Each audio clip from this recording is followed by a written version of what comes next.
You're now listening to Sound Talent Media. Check out more shows at soundtalentmedia.com.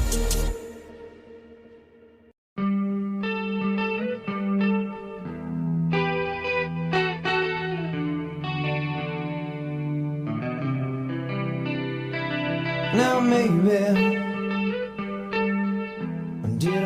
Hey friends, today's guest is Kevin Martin, lead vocalist for the Seattle, Washington rock band Candlebox.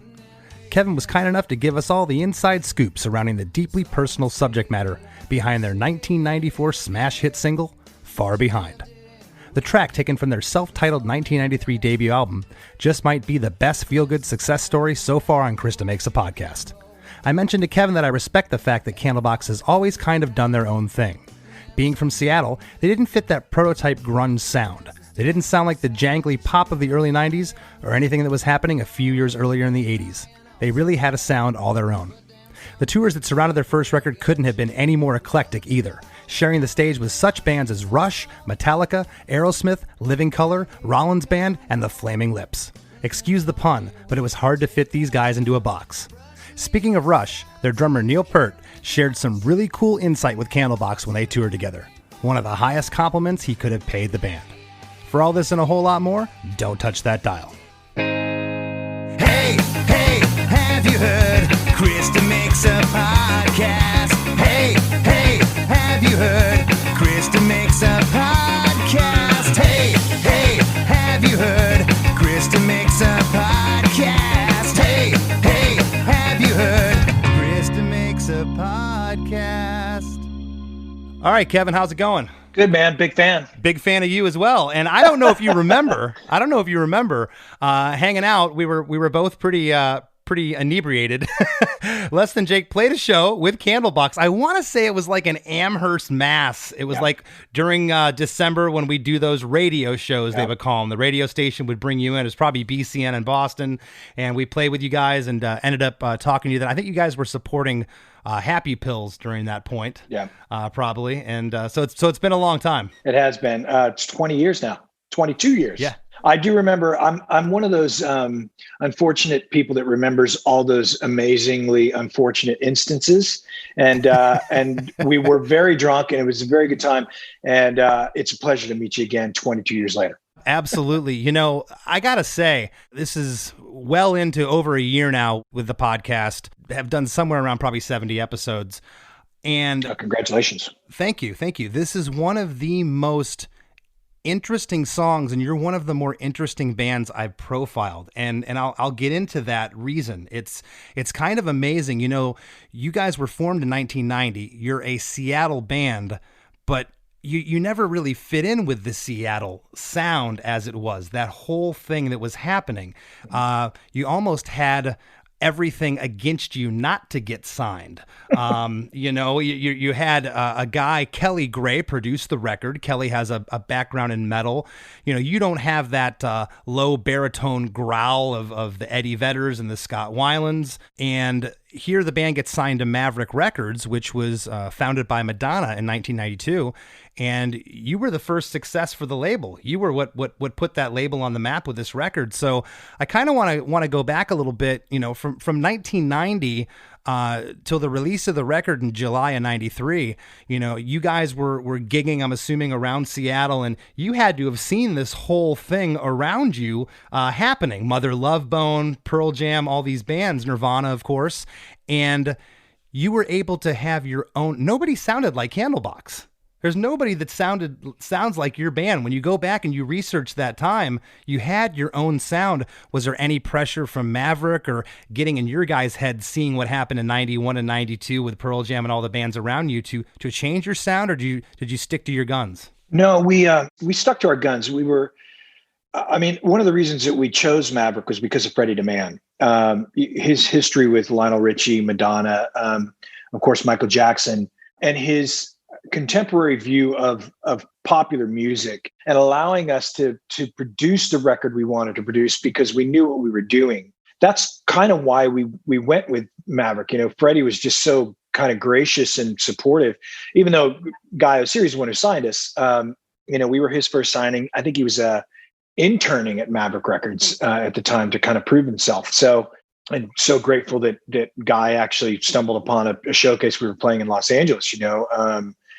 It just seems like lifetimes ago. But that's, really why we went with Maverick Records, is because we had produced this demo tape that we recorded Easter Sunday of 1992.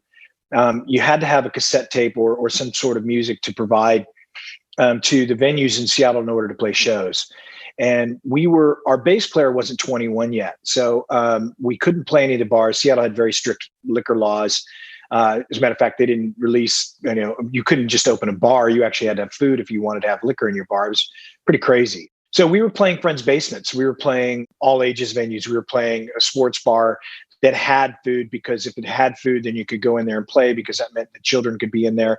We were considered children being under the age of 21. So, that's kind of what happened to us was, we really had to wait until Barty was 21. So we made this demo tape, which had the original, which the version Far Behind and You that are on the debut album are from the original demo tape. That's kind of, where we knew what we were doing basically with Kelly, because he was so good at producing, and his mixes were, honestly second to none on that demo tape. And really the only thing we had to do for the debut album was match the mastering levels from those demos. So I think Freddie recognized that and said, "You guys know what you're doing, and we're going to let you do it." And Warner Brothers, being the backing behind Maverick, really just said, "Okay, well, we'll do what you need us to do, Freddie." And that's kind of how it all started. And we got flown down to Los Angeles to play a showcase in '93 based on that demo tape, and the rest is history, really. Right. And, and Kelly Gray, he comes from the background, with the Queensryche guys. And of course, he's Myth, Realms, all that stuff. Yeah. Sure. And Kelly's went on to do a ton of stuff after you guys, but you guys were kind of the breakout project for him. How did you get involved with him? Why was he the choice of producer? Because he seemed a little left field at that time. Well, because Scott, our drummer, he's a few years older than us. I think Scott's about 5 years older than me. He had been in a band with Kelly, or he was in Myth and Kelly was in Realms, and they had played shows together. And because they were both so kind of progressive in their rock and roll, Scott mentioned that he thought Kelly would be a good choice for us as a producer, just because of his ears.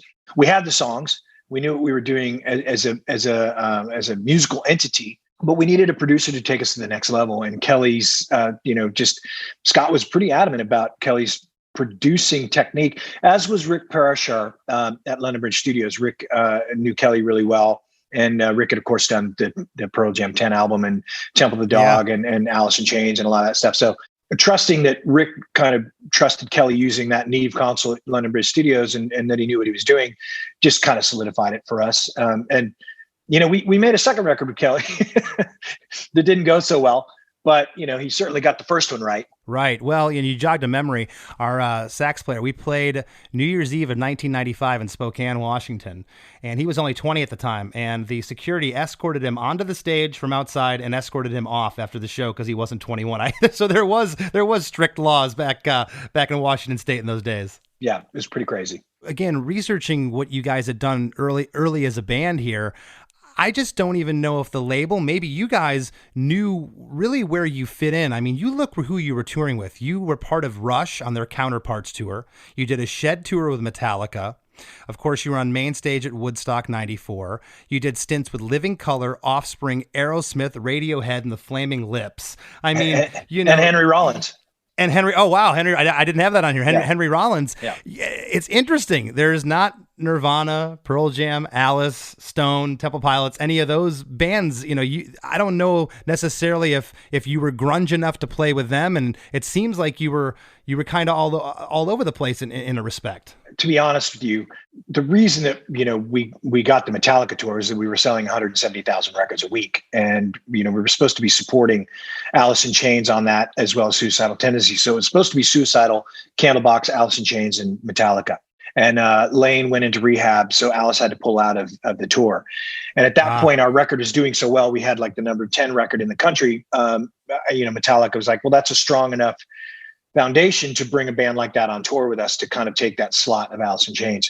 So I think that really was kind of why we got that. I don't know if Alice or if Metallica really liked Candlebox. we always took bands on the road that we liked, but I'm not really sure that those guys were listening to our record. I think it was kind of management said, hey, you've got an opportunity. You're a band that's doing a lot of movement at radio and they're moving a lot of units, can probably sell some tickets for you. Not that they needed us to, but that it was a good support for them. The Right. Rush thing was more, those guys chose us. They really, and we spent 16 weeks with them. So, and they explained it to us, in not so many words, as we chose you because we really like your band. We love what you're doing. We love the progressive elements of it. We love that you're using melody. You're using chord progressions that aren't standard in today's music and rock and roll. And they really spent a lot of time with us, talking to us about our show. Neil Peart was actually the guy who came up with our set list about 7 shows into a tour with them. And he said, listen, I like what you're doing, but I think that these songs would work better here because you've got 45 minutes. And he's like, I really think that we should try that out. And when he did that, he was actually right. We played that set list in San Diego and we never changed it from that point on. Wow, that's like the highest compliment in the world to get the approval of Rush. Congratulations. That's a really cool story. Thank you. Yeah. I mean, they were the kindest, most amazing musicians, as were the guys in Living Colour and Metallica. I mean, everybody we've ever toured with, we've been fortunate enough to have a kind of a great relationship with on that tour. The Flaming Lips guys were a little bit different because they were so alternative and they were so different than anything that was happening musically in even in the 90s, for God's sakes. Barty and I were great fans of theirs and had several of the records, prior to the 94 release. We had In a Priest-Driven Ambulance and a lot of the early stuff that had come out like in the 80s. So when we asked them to go on the road, they're like, well, I'm not really sure why you want us to tour with you. And we're like, well, we really love what you're doing and we want to up our game, and you're the type of band that does that. And they blew us away every night. They were far better musicians, far better band than we could ever have hoped to have been at that point. And it's really because Wayne, Ronald, Michael, and Steven at that time, which was the lineup, were such a driving force musically on stage that we really felt that was something that not only we wanted to watch every night, but we wanted to learn from. And, like we had learned from Rush, we'd learned from Living Colour, certainly, as a phenomenal band. The musicianship in that band was unreal. And it was really just about gravitating towards something that was going to teach us something about ourselves and give us something to take away from at the end of the day for our future as musicians. Yeah, and I really mean it with all sincerity. It goes to show you all these different bands.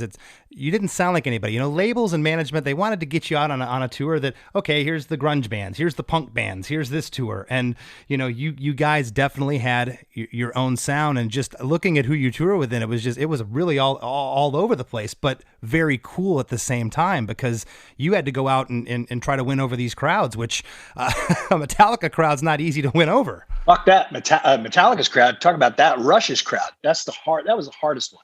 I bet. It's all a bunch of dudes with their arms folded critiquing you the whole time. Yeah, a lot of this. A lot of middle finger. Fuck you.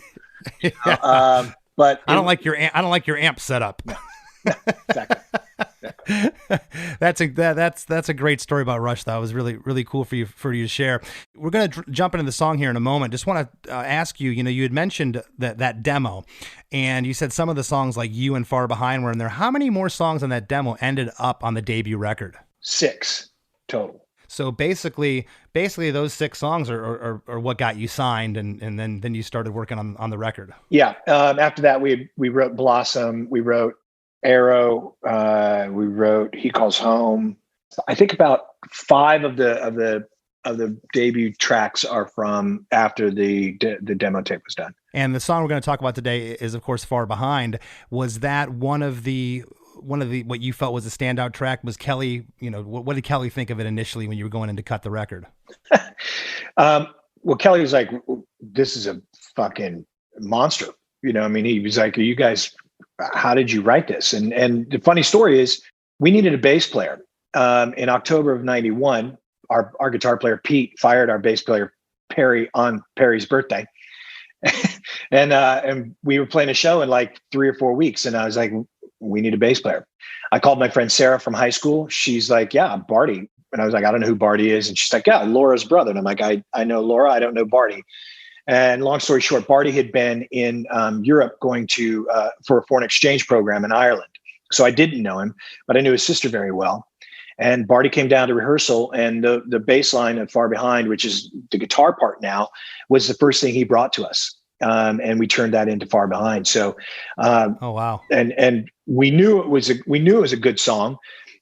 We knew that it was going to be something that people were going to gravitate to because it's a ballad, and ballads are notorious. I'm a huge Journey fan, and I love big smashes. I mean, we all love them, and so. I really didn't know at the time I was singing, the lyric was now Andy, I didn't mean to treat you bad, but I did it anyway. And then in the studio, I changed it. And Kelly's like, wait, you're changing the lyric. I thought it was now Andy. I said, yeah, I don't really know if I want this to be that relevant or that poignant or obvious to a listener. Were you referencing Andrew Wood from Mother Love Bone? Yeah. And oh wow. And Andy was a huge inspiration to me, and I loved everything he had done, Malfunction and and Love Bone and all this kind of crazy solo shit. So Kelly really said, well, then let's make sure that this is done right. So we spent a lot of time on the tones for the guitars and the drums and the bass for that. And then the vocals, I only had the first verse written. I didn't have the chorus written. And in the process of recording that song, I think I did vocals at 4 a.m. That's when the whole song came to me. So that actually is Far Behind is one take from beginning to end.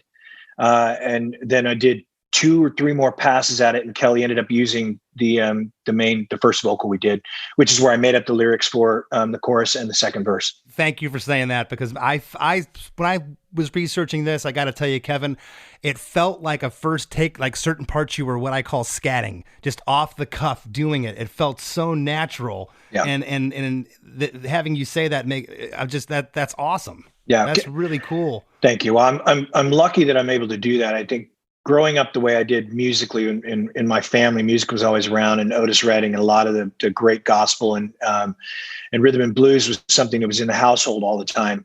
And I learned a lot from those types of singers about to let your emotion kind of lead you through the song. I rarely write lyrics prior to recording a track. I like to let the music dictate to me what it wants wants me to tell it. That's amazing, because how many times have we done demos where we're just kind of singing off the top of our head something, and then that ends up being the lyric because you can't best it. Yeah. You can't beat that emotion. I've talked about that so many times on this show. I want to jump into this song again. Probably the most interesting song in terms of a hit single that I've previewed on the show. This song is 4 minutes and 59 seconds. That's pretty long for a song to get on the radio, and there's nothing here really you can cut out to take it to radio. Maybe there was a radio edit, I don't recall, but the progression of this song never changes from G, E minor 7, D to a C add 9 chord. It's the whole progression of the song, which you'd think that would get tedious after 5 minutes, but I didn't realize it till I picked up the guitar and started going through this. I'm like, wow, it's about the story and about what you're singing here. It really is. The music's kind of the background, I think, to what's happening here, and the tones and what's going on and how Kelly produced it. And we're going to jump in now. There's an 11-second intro with that clean guitar. There's like a chorus effect on it. It's panned off more to the left. Or to the right, excuse me, with the effect, and the left, the actual guitar,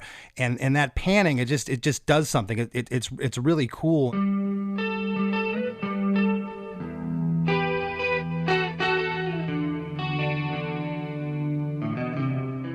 Was that something that was done in the mix, or something you were discussing in the studio with Kelly, if you remember? That was in the mix. Kelly, it was funny when we went to mix that track. For the demo tape, it was on an old Robert Lang Studios had this really amazing old Neve console. We had 24 hours in the studio to make this demo tape. That's all we could afford. So, 6 a.m, when we're finished with everything, and we're in the mix mode, we're all kind of sitting on faders and pan knobs and stuff because you have to. That was back before you obviously automation and shit. So we had to make that pass to tape happen at the moment. And I think that the effect of that the chorus effect on the right, I think, was an accident. If I recall correctly, that the pan knob on the one fader that was running for the effects loop was reversed. Kelly had wanted it to be a separate clean track with the chorus effect on the left, so that when the vocal came in, it kind of it found its way into the middle, and then that guitar would open up as the vocal. And that just so happened that it was, I believe that's what happened. It was an accident with that pan knob. And if you were to get a hold of that cassette tape, you'll find that most of the guitar is, that chorus effect is doing that because we set it there thinking that it was, and I think the speakers may even been out of phase as well. And that's why it kind of sat in the middle when we listened to it, and it sounded right. Then we got the tape and we're like, oh, it's over here. But they were like, it's great. That's one of those happy accidents you get. It is super cool, man. And it's a beautiful guitar tone, and that riff's iconic. It just takes me right back to the early 90s when, as soon as you hear it, you know what track it is. Hey, everybody, don't you dare go anywhere. There's lots more Chris DeMakes a Podcast after these messages from our sponsors. Each week on the One Hit Thunder podcast, we welcome a special guest to come take a deep dive into a one-hit wonder artist with us. And together, we decide if that artist brought the One Hit Thunder or was nothing more than a one-hit blunder.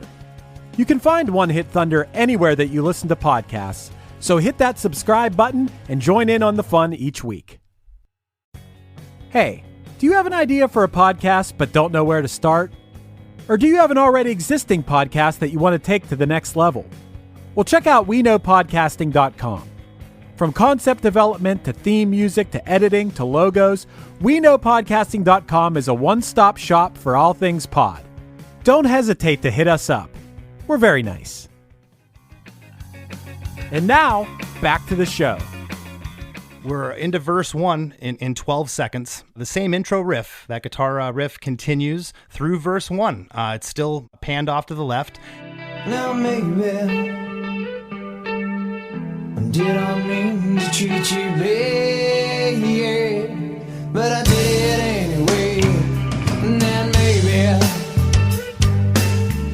some would say your life was sad, but you lived it anyway. And so maybe your friends will stand around you, watch you crumble as you fall down to the ground. And then someday your friends will stand beside as you were flying. Oh, you were flying all so high. But then someday people look at you, they're what they call their own, they watch you suffer. Yeah, here you're going home. And then someday we could take our time to brush the leaves aside so you can reach us. Hey, but you left me far behind. And I'm gonna read through this whole bit of lyrics here, and I'm gonna have you set it up. Now maybe I didn't mean to treat you bad, but I did it anyway. And right here, the band comes in. The bass and drums are playing a simple yet tasty groove, giving the vocal ample space to tell this story. It's nothing flashy. They're just kind of laying back there. And again, that guitar riff's going all through this whole verse. And then maybe some would say your life was sad, but you lived it anyway. And so maybe your friends, they stand around, they watch you crumble as you falter to the ground. And then someday your friends, they stand beside you as we're flying. Oh, you were flying oh so high. But then someday people look at you for what they call their own. They watch you suffer. Yeah, they hear you calling home. And then someday we could take our time to brush the leaves aside so you can reach us. But you left me far behind. And I have chills reading those now because, Kevin, I never knew what this was about until you mentioned it earlier about Andy. Mm. Yeah, well, that's heavy. Thank you. Yeah, it's what the song is. The song is the heroin. It's the drug that's speaking to Andy. He was, everyone knows, an incredible talent who suffered greatly for his art because of this addiction to heroin. I don't know if anybody's ever written a song from the perspective of of an actual substance. Other than me, I've never spoken to anybody who has, but I didn't share that for a long, long time because, you want the song to be what it is for people, and love songs or, breakup songs or whatever. But it really, the only way I could address what it was that I felt for Andy's struggle was by speaking from that perspective. Like in the song "You," I speak from the perspective outside looking in at myself. But with this song, I wanted to tell that story because heroin is it's the same argument people say with guns don't kill people, people kill people with guns. And the gun is the unit as to which the life is taken, but it's in the hands of the user. And that's the same with drugs and substances, alcohol abuse, whatever. That substance is there. If you choose to use it, it's going to be very, very detrimental to you. If you can't handle liquor, you shouldn't drink it. It can end up ruining your entire life. Certainly heroin at the time was the real problem in Seattle. I mean, Lane was struggling with it. There's so many, the girls from L7, 7-Year Bitch. Kurt was struggling with it. A lot of musicians that you guys don't even know about from Seattle that were struggling with it. So I wanted to reach out to him through that process, saying, and it's not that I'm, condoning heroin use or anything like that. It just was the only way I felt like I could say, I'm really sorry that you're gone, and pay homage to this person that sat down with me in a shoe store when I was 16 years old and talked to me about music and inspired me to be a singer in a rock and roll band, and that's what Andy was to me. And that's why I changed the lyric from Now Andy to Now Maybe, so that it became a song for everybody. And so when, Andy hears it, hopefully, it makes him think about all of us down here that miss him and his talent. And there's not a show that goes by that when I don't sing that song that I don't think about him every single time. It's just one of those things. He was just such an incredible talent. And I missed that. I missed that part of the Seattle music scene that, he was so glamorous and he was so fucking ostentatious and out there, and that all kind of died when he did. And that was very sad for me. Being a 16-year-old kid, meeting this kind of musical idol of mine. He was iconic, and every band from that era mentions him as an influence and mentions him in pretty much the same light that you have. Again, there's no pre-chorus here.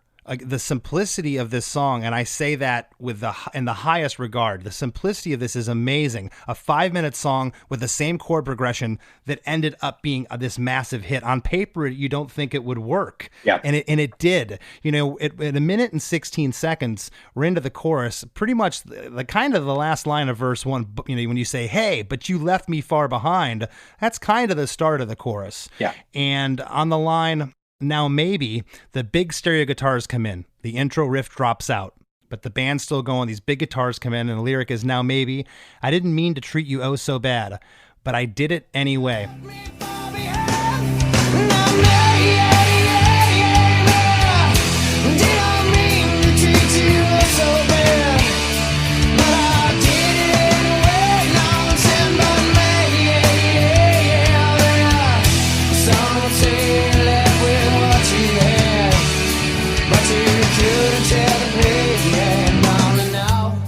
When I'm researching the lyrics, Kevin, the first thing I do is I'll go to Google, print them out, or if I have the record, I'll try to read them off the record.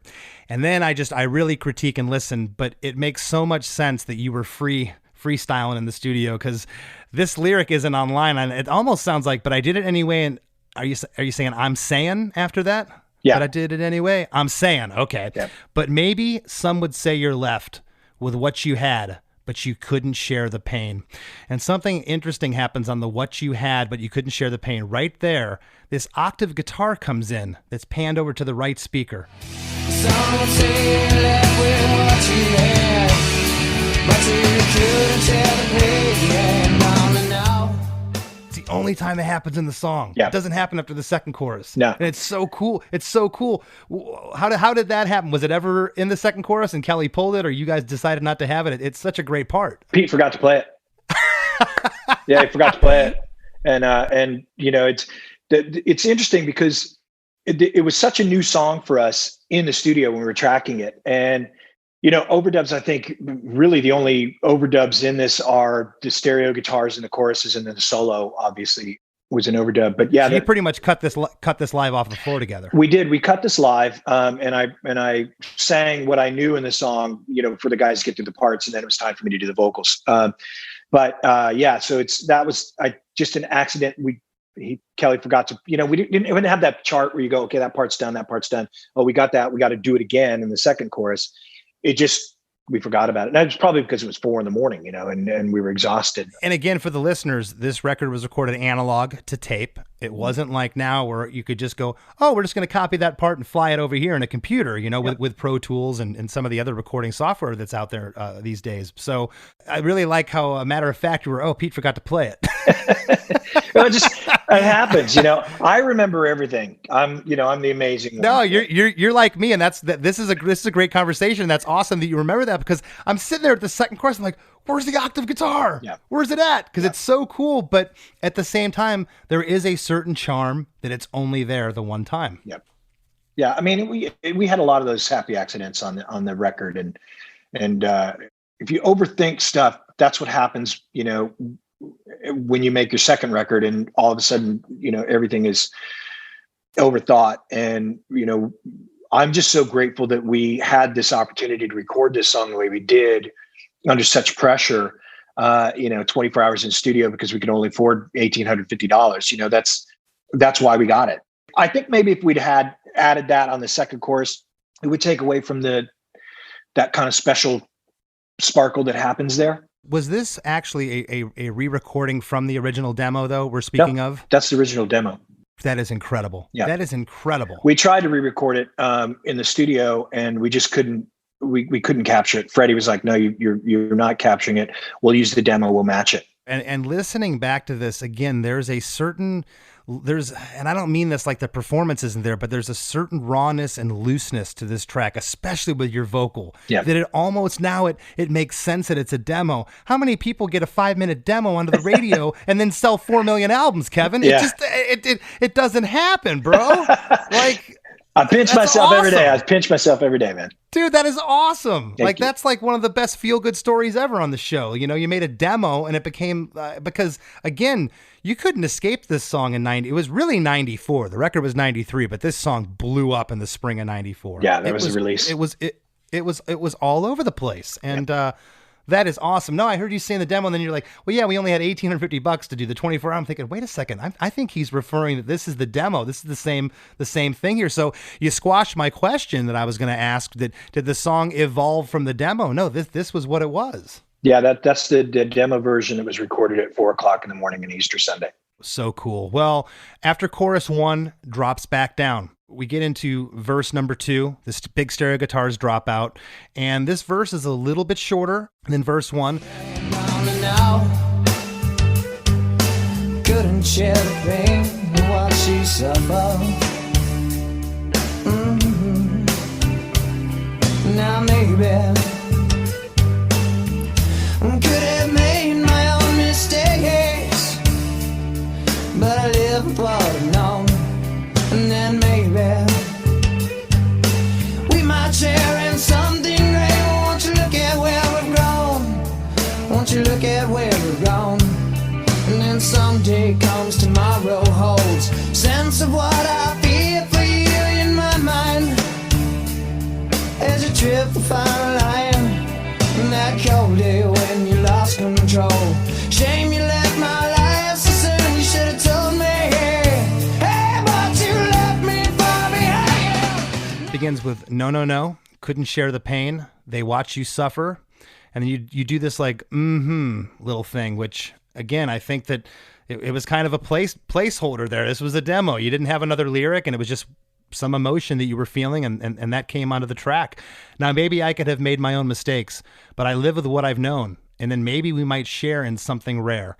But won't you look at where we've grown? Won't you look at where we've gone? But then someday comes. Tomorrow holds a sense of what I feel for you in my mind. It's actually fear.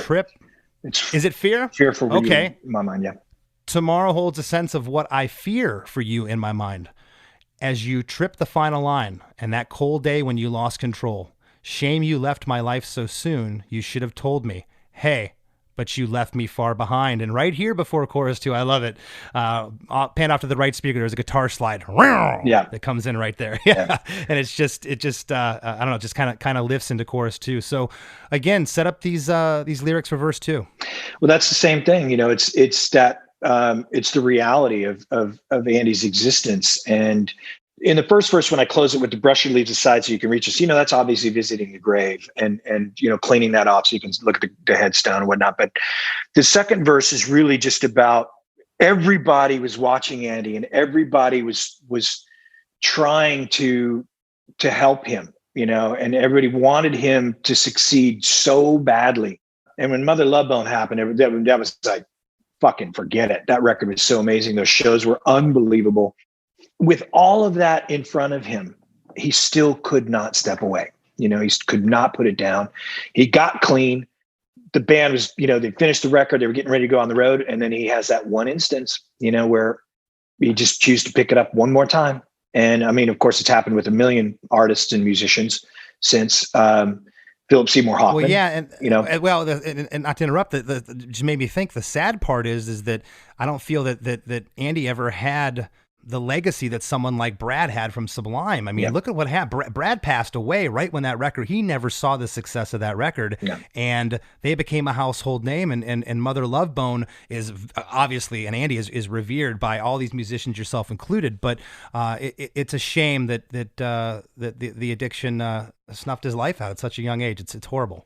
Yeah, and that's really what that second verse is all about. That fear you have is, you're going to do this and you're not going to be able to appreciate what it is you've built. And that's, it was easy for me, I think, on the outside singing this verse because Andy had been gone at that point a year, I think maybe even a year and a half. And that the cold day when you lost control, when you just couldn't stay away from the heroin, I was just telling his story and from that perspective of the drug. I'm here, you're going to use me. I really wish you wouldn't. But you chose this and, let's roll the dice and see what happens. And unfortunately, Andy lost that role.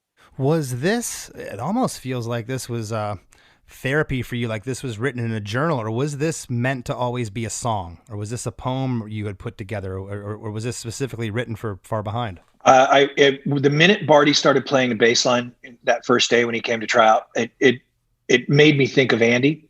We were also rehearsing, I should mention, in Seattle. Our old rehearsal studio was Mother Love Bone's old rehearsal studio for a brief period. So we had moved from one room because the heater wasn't working. And of course, it's freezing cold in Seattle in the winter. So they moved us into this other room for, I think, about 3 weeks. And that's when Barty came down and then they had told us, oh, this is Mother Love Bone's old room.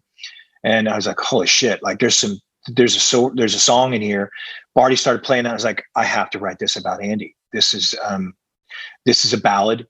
This is what Andy was so good at. And I'm going to figure out how to do it. So that's what triggered it, was being in that studio. But really, when the band started playing a song, when Pete took it home and came back the next day with the guitar part being the bass line and taking that and making the guitar part, I was like, okay, this is going to be that song. And you've mentioned a couple of times that you refer to this as a ballad. Until we started speaking today, I never thought of this as a ballad, and you're right though. I always thought of this as a slower rock song, but it is a ballad in sentimentality and tone. After we get out of verse 2, that guitar slide happens, 2 minute and 32 second mark. So we're only halfway through the song at this point. We're in chorus 2. There's a lot to go, and it's amazing because this song never drags. There's 5-minute songs, man, that you just by the third minute you're like, when is this thing over? This song for some reason, I've always said that great songs seem to move quickly. And chorus 2 is now maybe I didn't mean to treat you oh so bad, but I did it anyway. Now maybe some would say you're left with what you had, but you couldn't share the pain. No. And again, that octave part, Pete didn't play it. It's not there. We're into the guitar solo. Yeah. And the guitar solo is 40 seconds long, from the 2 minute 52 second mark to the 3:32 mark.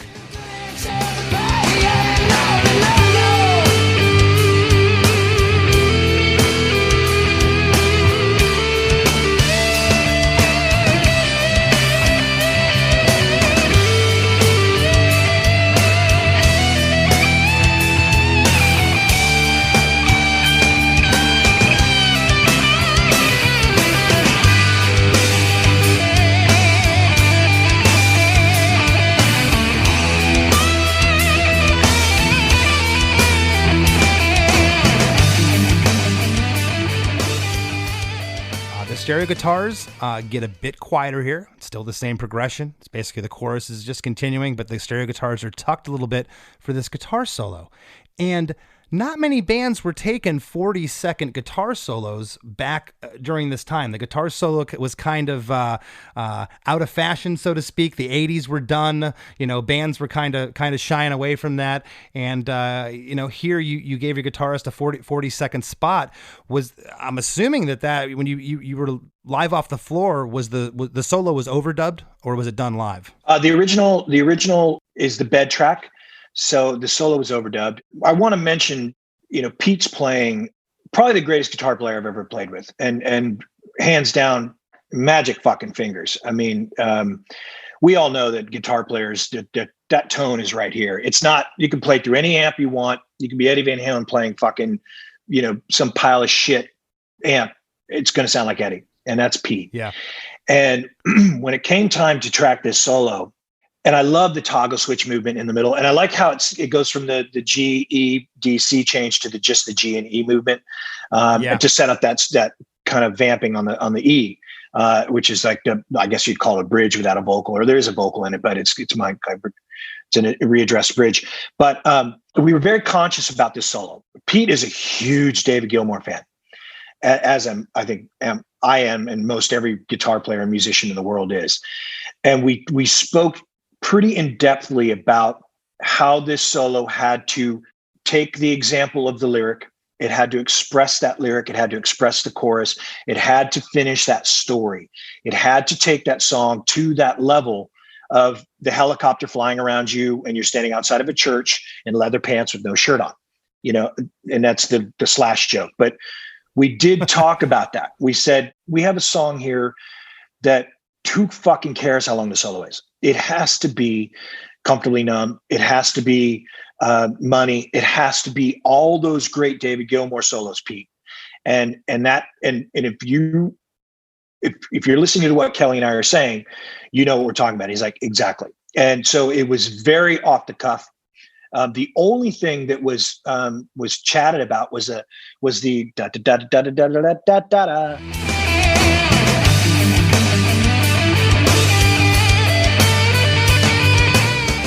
And I sang it to him for what I was looking for as the lifter for the bridge. So the rest of that is entirely Pete's magic, and really happened through conversation. Well, I gotta say too, I think that Kelly was integral, Kelly Gray, from where he came from, his background. Because if you, and no disrespect to the guys I'm going to mention, if you would have had some of the producers at that time, Brendan O'Brien, Bruce Fairbairn, they might have been like, oh, the guitar solo is kind of passe. We got this thing can only be 10 seconds long. We can't have it. And the guitar solo is this emotive thing that it's become, that you're describing, the Pink Floyd David Gilmour, where the guitar is weeping essentially through this solo, and it was needed. Yeah, it's beautiful. It's one of my favorite solos of all time of any guitar player. That's so great of you to say. That's awesome. Oh yeah, I mean it's just a magical moment in that song, and it like you said, it expresses that loss. It expresses that.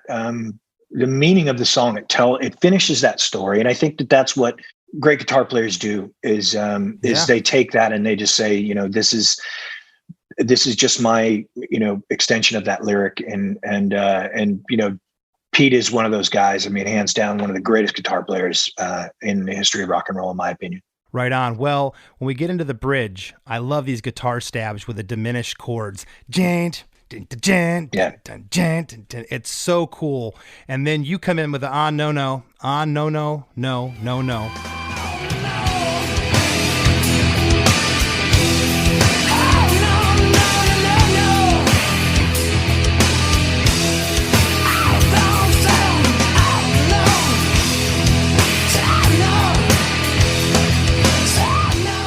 And then I wrote these down because you can't find these online. I think you say, "Oh myself, all alone." No, Something like that. No. Oh no. Say, no, it's oh no. I'm saying may.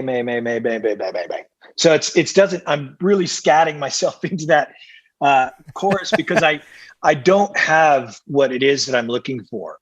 So I don't really know if I know what I said there, and I don't know if I were to kind of do what you did and sit there and pick it apart, I could probably put something there. I don't think you could either. And again, I don't know how many songs where someone's like, I don't really know what I sang that ended up being a hit of this magnitude. Again, it's incredible, man. I'm happy for you. I always love a feel good story, and it doesn't get much better than this. The very end, you say, see, I know, and then you say, but maybe. And on the but maybe, there's this descending guitar run that leads us into the chorus 3.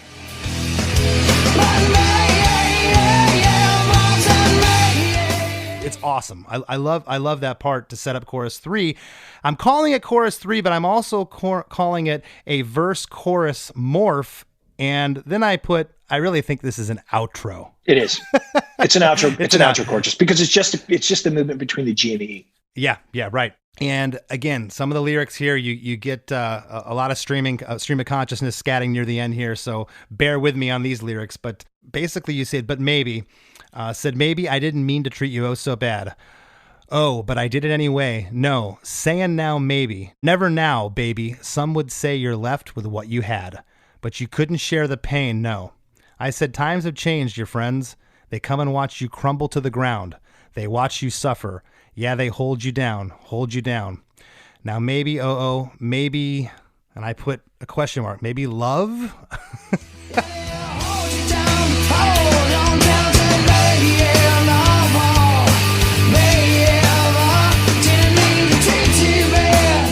It's baby brother love. Baby brother love. Yeah. Ah, okay. Baby brother love. I didn't mean to treat you bad, but you left me far behind. On that first line but you left me far behind, that descending guitar riff comes back in, that could run. Left me far behind. And the descending guitar runs on all 3 of those lines. And then the song just ends.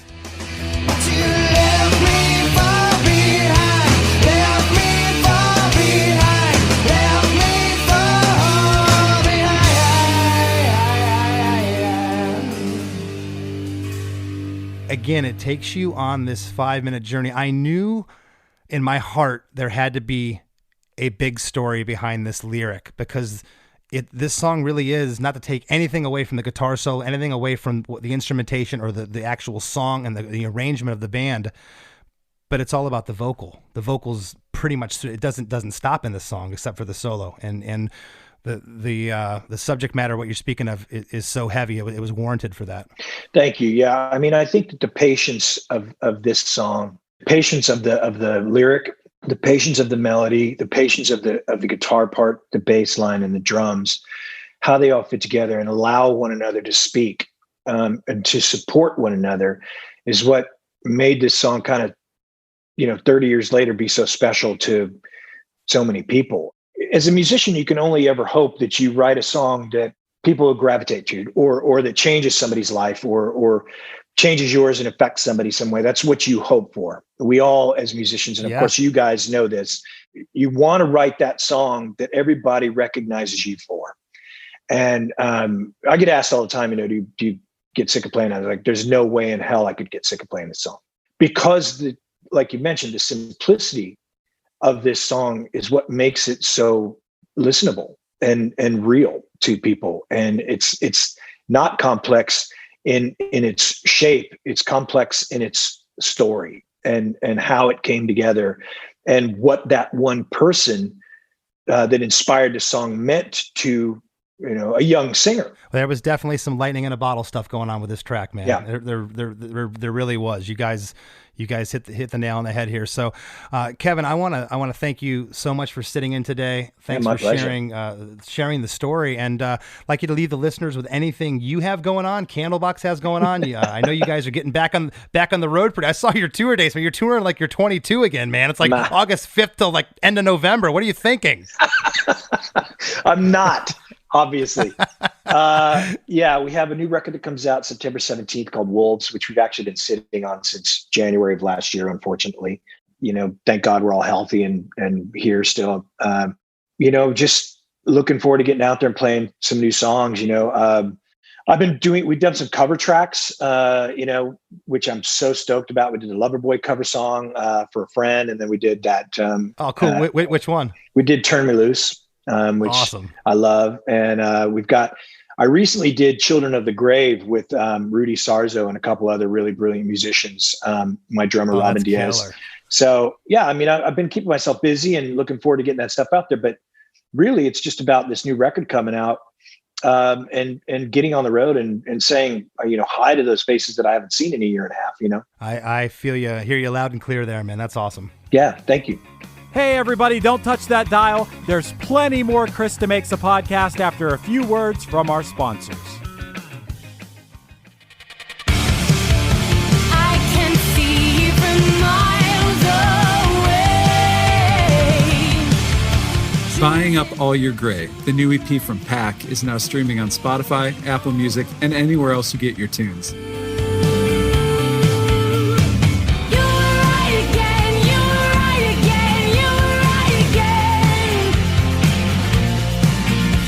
Featuring members of the Juliana Theory, Zayo, and Punchline, Pack brings decades of indie, hardcore, and alternative influence to their debut release.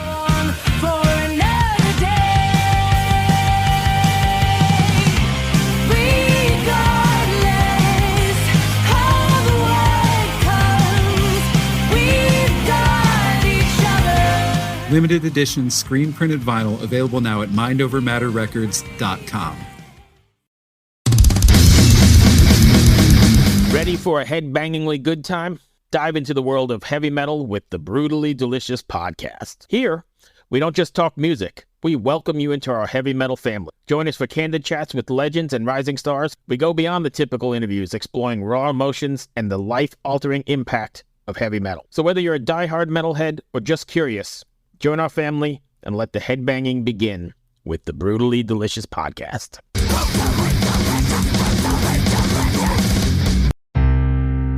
As we near the end of the show, here's a band you might not know. Welcome to this week's Band You Might Not Know.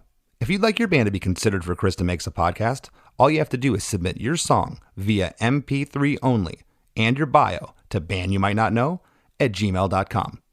This week's featured band is Billboards from Cincinnati, Ohio. They just released their first EP called Maui on all the streaming platforms. And here's a snippet of their song, Run.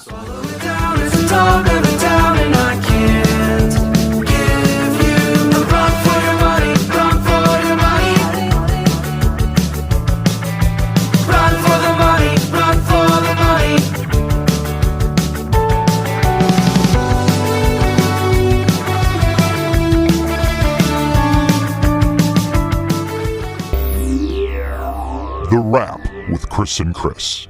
So, Chris, do you think that Far Behind is the biggest demo recording of all time? I would lean that way. I can't think of another one that had this much success. Certainly there were bands that broke out and had huge hits. For instance, Nirvana's Bleach was recorded for $600 and it sounds like it. The record ended up selling a couple million after the success of Nevermind, but that's a little different. I mean, this was their breakout single. Candlebox. This song was massive. It propelled the record to sell 4 million copies. Quadruple platinum. That's insane. Yeah, it's one of the biggest modern rock or alternative, whatever you want to call it, song of the 90s is Candlebox Far Behind, and it was a demo recording. That's insane. Yeah, this is a little bit different scenario than, Nirvana got huge, so all of their music ever is going to be huge, but this was the breakout hit for Candlebox. Yeah, I mean, you expect a band that gets huge, their back catalog is going to sell, and even stuff that's demos and not so great recordings, but yeah, the fact that the fact that the label, I mean, and the song sounds great enough for it to be a song that a label would get behind, but a lot of times when you get the label suits involved, we got to change this was only a demo, we got to make a real recording of it. And Kevin even said they tried to re-record it and they just could not capture the magic. Yeah, I went and Googled while you guys were having your conversation. I was like, have any other demos ever become huge hits? And I couldn't find anything. But one thing that I did find that was interesting and related right back to your conversation was that Kevin cited listening to Otis Redding growing up and that being an influence. Well, Otis Redding came up when I searched that because in Sitting on the Dock of the Bay, the part where he whistles was from a demo where he planned to, like, that was like a placeholder where he planned to put in that melody, and then they just left it in the final version. That's the closest thing I could find.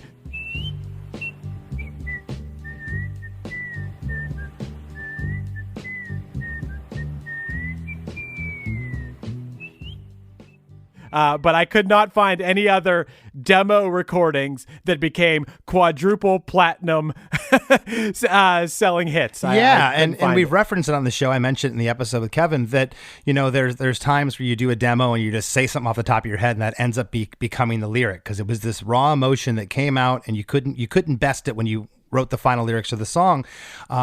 This is a little different because all 5 minutes of their of their just kind of free form ended up being the track on the album that just defined their career after 30 years. Here we are, almost 30 years later, still talking about this band, and that's what they're known for. Found a lot of interesting things researching the band. I really meant what I said to him. That no one really sounds like Candlebox, especially going back to that time period. They didn't jump on the Seattle bandwagon.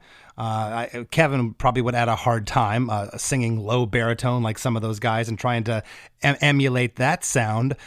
He had a higher pitched voice. They had guitar solos. The song was 5 minutes. And then again, I mentioned the bands that they toured with, from Rush to Metallica to Aerosmith to Offspring. They weren't out there pigeonholed as a Seattle act playing with all the grunge bands. It's like, where do you fit these guys in? I thought that was super interesting. And while you guys were talking about that, I was like, hey, I kind of relate to that in Punchline a little bit. Back in 2019, when there was touring, the tours that Punchline did, and it's always kind of been this way for us, but we toured with Les and Jake. We toured with the Spill Canvas, who's like an emo band, and we toured with the Gin Blossoms, who are like a, jangle pop band. I kind of related to that. It's like, you don't really completely fit in any one genre, but I think that could be a positive thing in Candlebox's instance. They could do a Metallica tour and then tour with the Flaming Lips, and then he toured with Rollins Band, I think he said too. Rollins Band, and just the fact that Neil Peart from Rush was studying the band enough to say, hey, those 3 songs there, you should probably put them in the middle of your set. I thought that was awesome too, that someone of that stature cared enough about your band, thought your band was cool enough to say, hey, why don't you guys try this? Yeah, it's like pretty cool humble brag there. Also, I thought it was really cool that Kevin said that he rarely writes the lyrics before he's in the booth, basically, which that's wild to me, to just go in there freestyling. I mean, maybe here and there, maybe a line. I know that we've been under the gun in the studio before and we got to think of a line here, but to come in completely blank and just go on raw emotion. And, like he said, recorded these vocals at 4 a.m. and it was about something that was really personal to him. And then what came out of him was a hit song. You called it a feel-good story during the episode. I think that's a pretty good feel-good story. Yeah, no, it's amazing. And when you go to research the lyrics, none of them are right online. I don't even know if the lyrics, if they put them in their original album, you can't really decipher. Even he said some of the things he was saying was really just stream of consciousness. It's what came out, that raw emotion, because it was such a heavy topic, which I want to get into in a moment. But Chris, something I did not mention in the episode, can't believe I left this out. I had it in huge parentheses at the bottom of my notes here, but I think I know the answer. I don't think we need Kevin to talk about this as much, but this might be the only song we've talked about on the show. There's no backing vocals or harmonies anywhere in this whole song. Really? No. Wow. There's not one backing vocal or harmony. And I think that lends itself to the, it's such a personal lyric about what he's talking about. Of course, Andrew Wood, they called him Andy, from Mother Love Bone. Mother Love Bone was signed by Mercury in the late 80s. They put out their only major label album in March of 1990 called Apple. destined for success by all accounts from anybody that was part of that scene. They may have been the first breakout, if you want to call them grunge alternative Seattle band, had Andrew not succumbed to his addiction, which happened, I believe, in June or July of '91. So 4 months after the album was released, he passed away. It's always so interesting when there's such a specific story behind this. This wasn't a story about like addiction in general or whatever. This is about a specific person. I thought it was really cool. He said he met him when he was 16 years old in a shoe store and he talked to him. And think about that, man. Think about the effect that it can have on both sides. Think about you being Chris from Less Than Jake. If someone's young and in a band and you take that time to talk to them, that they could then go on to be inspired by you all that time. Just you may have exchanged a few sentences with someone and inspired them to start a band at some point. Who knows? You know, it's like it can go so far. And just the other way too, if you're that kid, if you're that person who's inspired by someone who took the time to talk to you. I thought that was a really neat story. It was, and Andrew Wood was only 24 years old when he passed. Wow. I mean, it's just he was so young, and again, he's still cited as an influence among so many musicians. And I thought that was really cool that Kevin shared that story. You could tell that 31 years later, it still bothers him, and it Right. bothered him enough to write this song, which was interesting. He talked about how they ended up writing this basically in Mother Love Bone's rehearsal space. He just felt this vibe, and as soon as I think it was the bass player, Barty, he was saying, I think he came up with a bass line that ended up being the guitar part, that the lyrics just flowed out and the song just happened. That's really interesting. And what I really love about doing this podcast, Chris, this has happened a few times now, is at the time this song came out, I feel like I was really like in my punk phase. And if it was on the radio, I wasn't interested in it. And I didn't have the Candlebox album or anything. But after this episode, after hearing Kevin talk about it, like I'm a fan of this song now. It's hard not to be. Yeah, that's happened a lot on this show. That's, being able to dissect a song, looking at it in a different way that we're looking at it, not looking at it, oh, this song was on the radio, or I was a young punk, or that takes me back to this time. That wasn't a good time in my life. None of that matters. I'm just analyzing the song for what it is.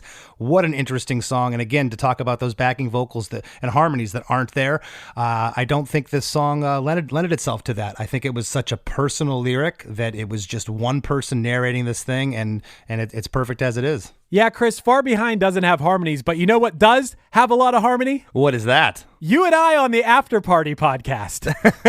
We do. That's pure harmony, pure bliss. The After Party podcast is a lot of fun. It's part of our supporting cast program, where you can find out all about that at chrisdemakes.com. You, too, can be a member and join and get bonus episodes. It's a lot of fun. Yeah. We have a lot of fun talking about everything from TV theme songs to John Cougar Mellencamp. It doesn't matter. We never know what we're going to talk about, but there's lots of great stuff. Hey, we've talked about some really cool Less Than Jake tours, Chris's experience on tours like the Descendants tour or with Blink, or all kind of cool Project Revolution tour, all kind of stuff like that. We've reflected on some cool things, and we've analyzed some music, and we've ranked our favorite things. Basically, it's a lot of fun and things we don't do on the normal episode of Chris Makes a Podcast. That's right. I even got to interview you, Chris, and learn way more about you than I ever thought I could possibly know. It was awesome. Yeah, I never thought that Chris from Less Than Jake was going to interview me, and it happened on the After Party, where dreams come true.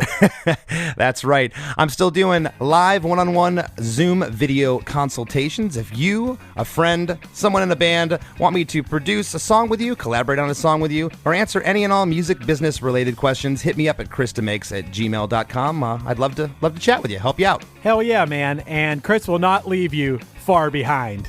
Like this episode. That was that was a reference to this episode. I will not. Speaking of far behind, I want to thank this week's guest, Kevin Martin, for sitting in with us. It was a lot of fun. We'll see you next time. Ready for a head-bangingly good time?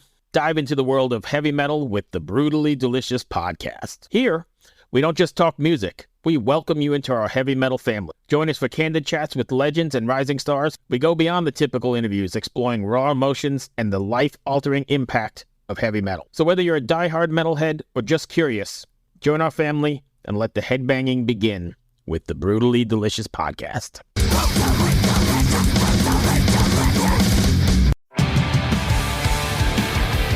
What's up, everybody? I am Finn McKenty, host of the Punk Rock NBA podcast, part of the Sound Talent Media Podcast Network. My podcast is all about doing what you love for a living, and every week I sit down and talk to people who have done exactly that. For example, musicians like Tommy from Between the Buried and Me, Matt from Periphery, Lil Lotus and Shinigami, among many others, photographers, artists, designers, YouTubers like Glenn Fricker and Sarah Dici, and I unpack exactly how they got to where they are today with the goal of helping you do the same. So if that sounds cool, you can listen and subscribe at soundtalentmedia.com, and I'll see you there.